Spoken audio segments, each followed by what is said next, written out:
Hey, welcome to another video on Monday TCG. And well, it looks like Christmas came a little bit early for me because I got a ton of packages this past week from the various Black Friday and Cyber Monday promotions online for TCG. So I just wanted to share some of my pulls with you guys, or loot really.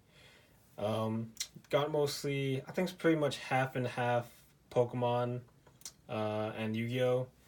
So I think I'm going to split up into two videos. This one here will be Pokemon, and then the next one you'll see will be Yu-Gi-Oh! But let's get on to the video, shall we?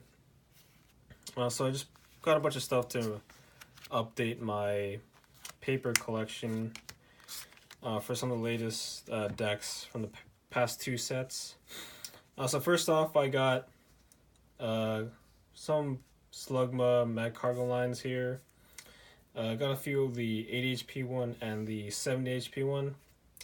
I think the 70 HP one, though, is probably the safer bet. The 10 extra HP doesn't really matter in terms of the math because you'll probably get hit by, need to get hit by 3 Jet Punch type attacks anyway. Some of the math may add up against certain things like Giratina spam from the discard pile, but I think overall Magmarine might be the more versatile option. Since the ability to stall the active could prove to be useful. And of course we got all these Slugmas because we're going to end up running this Mag Cargo right here. I'm not planning to run the like the full Mag Cargo deck, so I don't think I need a full playset Mag Cargo, though I would have liked to get have gotten two, but I could get it next time. Smooth Over is a really good ability now, and especially in the Zoroark deck, so just wanted to keep ahead and update my profile or my collection on that front. Next up, we got a bunch of tech cards here, or tech Pokemon. First off, we got the Second Strike Larvitar, kind of a unassuming attack and Pokemon overall, but the things to note is it's a fighting type and it has a double colorless cost for the attack, so that means it could be used in any deck that really uses any sort of double colorless energies to power up an attack in one turn. Also, the fighting typing makes it a very dangerous attacker against the fighting weak Pokemon like Zoroark GX, and you could even run it in your own Zoroark GX deck, of course. So you could even, it's possible to finish off a weakened Zoroark on their bench for game with the Larvitar, or like kind of skew the prize trade, as you might be able to trade a 2 prize for 1 Pokemon off of that one attack or Second Strike. There's a lot of ways to turn it on, whether it's getting attack off early on that Pokemon, or if they have to if they get sniped by maybe Buzzwoles, if you're running into Buzzwole decks, or even if they have to attach a Rainbow Energy, or even if a Shrine of Punishment hurts their own Pokemon. Stuff like that makes Larvitar a really versatile attacker. Next up, another unassuming Pokemon, we got this Girafarig right here. Saw some play at the LAT MIC in various regionals, it looked like, in the past couple months, I guess. And it's used for this Get Lost attack, where you could basically remove 2 cards from your opponent's discard pile and send them to the Lost Zone, meaning they can't be retrieved in any way. So I believe it's mainly used to combat the Lusamine, the decks that want to loop Lusamine with any other supporters. And it can also be used to remove certain trouble Pokemon too, like maybe Giratina, or maybe an expanded, some Executes, or the fossil Pokemon that could keep coming back forever to the deck. But moving on, next up we got Ditto Prism Star. I'd say pretty much a staple across both formats, and also a staple in any Stage 1 deck.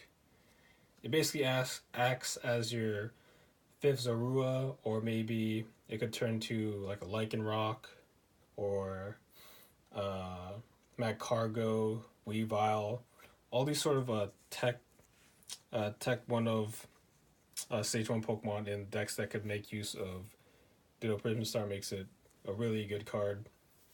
Pretty much seen in every deck that runs a stage 1, almost every deck. Next up right here, got a Articuno GX. Pretty much used just for the Cold Crush GX attack to remove all the energy from any Pokemon with high energy counts on them that might be used, that your opponent has been like building up over several turns to take a one-hit KO on some of your Pokemon.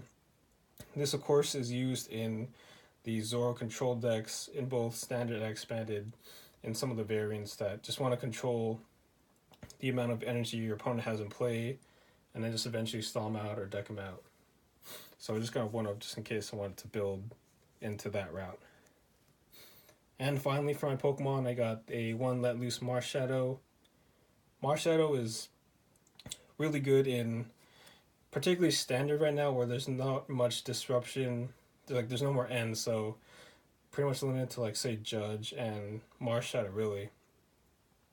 But Let Loose could stop your disrupt your opponent if they're trying to do Steven Resolve plays, or they go into a beacon to try and set up their bench. So it's a really good way to not only disrupt them, but also extend any of your plays if you need to see more cards in your hand. So it doesn't use up a supporter, so you could play Let Loose to find a supporter, or you could support it and Let Loose after you set everything up, and then just send your opponent's hand to hand size down to 4. So Marshadow, really good ability on it. Wish I got 2, but I think 1's good for now. That's it for the Pokemon. Let's see. Got some play sets on some tools and items. So first up, got a play set of Choice Helmet. Now Choice Helmet is one of those things, one of those tools that I think you should get a play set of. Any sort of tools that reduce or increase damage to like the big Pokemon like EXs and GXs could be worth investing in depending on the type of deck you're running. Next up, got a play set of Net Balls. Right now, they're not really seeing much play outside of Sceptile decks and Alolan Eggs, but it has such a good ability in that it could fetch any basic grass Pokemon, Leaf. Any great basic grass Pokemon, but also a grass energy, so it's pretty much has a modal effect on it, where you could have your choice of what to do, and it could get a lot like this. As long as Pokemon keeps putting those grass Pokemon, you can see use in both formats really. Next up, got a play set of Counter Gain. Counter Gain's pretty much only used as a 1 of right now, but just to be safe, I got a play set of them. It's only used as a 1 of because it goes in decks that could run the Fairy Alolan Ninetales GX.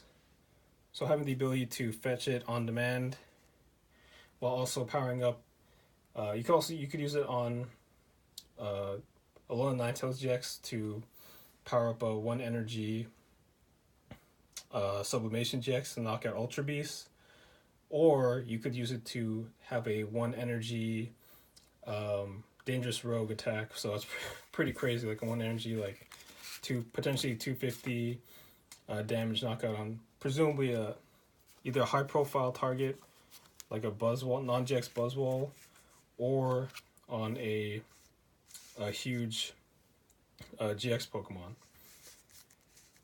Next up, onto the stadiums, I got a play set of Lysander Labs. Again, going in the control route direction. This could be used in decks that really don't want to see any sort of damage modifiers or free retreat on tools like Floatstone, skateboards, and then of course stuff like muscle bands and of course choice band. So I just gotta grab a playset of those. And now onto some supporters. Got a couple one-ofs and two of those right here. Lycia, been using her in my Buzzwall decks online. Really great at getting those key damage modifiers like Dancy Prism Star and Beast Energy Prism Star. Just crazy to get like 50 damage right there, right off a supporter. Sometimes it's a dead draw if you got those already or if they're prized, but you can even get a Ditto Prism Star if you're running some sort of Mad Cargo or like in Rockline, those types of decks. Got a Minna. She's not really too useful right now, but I think the ability to accelerate energy from the deck could be useful somewhere down the line. Maybe even a potential target in God of War decks, maybe. But we'll see. Fairy Pokemon could always get more support in the near future. And finally got two of Faba. Pretty much a power creep version of Xerosic, because he sends those targets to the Lost World, so they can't be retrieved.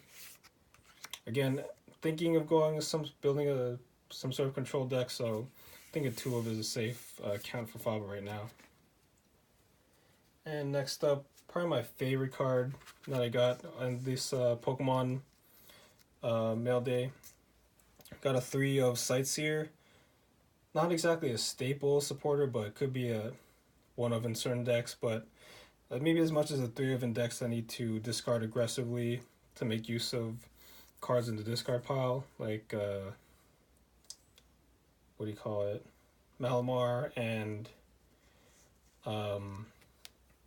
you could use it in eggs maybe as an extra way to discard some energy that you got in your hand, but a low on eggs, so just any decks that really need to pitch stuff to the discard pile could be useful. I hope she sees more play in the future. I'd love to use multiple copies of Sightseer. And pretty much the whole reason I got this all these orders in the first place was so I could get a play set of Professor Elm's Lecture. Professor Elm's Lecture is pretty much a replacement for Bridget. The ability to get multiple basics into play turn 1 is essential in pretty much any setup deck that uses multiple stage 1s or stage 2s. And in this case, I want to use it for Zoroark, so Zoroark Lycanroc, pretty much. Sort of a nerf in that can only get 60 HP Pokemon over like Bridget, but it pretty much serves the same function because it could get Ditto too, I guess. So yeah, I pretty much like this version, like starting off with a turn 1 Lecture over, say, turn 1 Apricorn Maker, or even high ball search count with the aim of getting off a turn 1 Lily. But yeah, just want to test it in paper to see how I like it more. But yeah, that's pretty much all the Pokemon I got off the recent promotions online. But if you guys got any cards in the mail lately or got some on the way, I'd love to hear what you're looking forward to. So feel free to share them down below. But next time, like I said, I got some Yu-Gi-Oh! I'd love to share that too in the next video. So thanks again for watching, and I'll see you in the next one. Bye.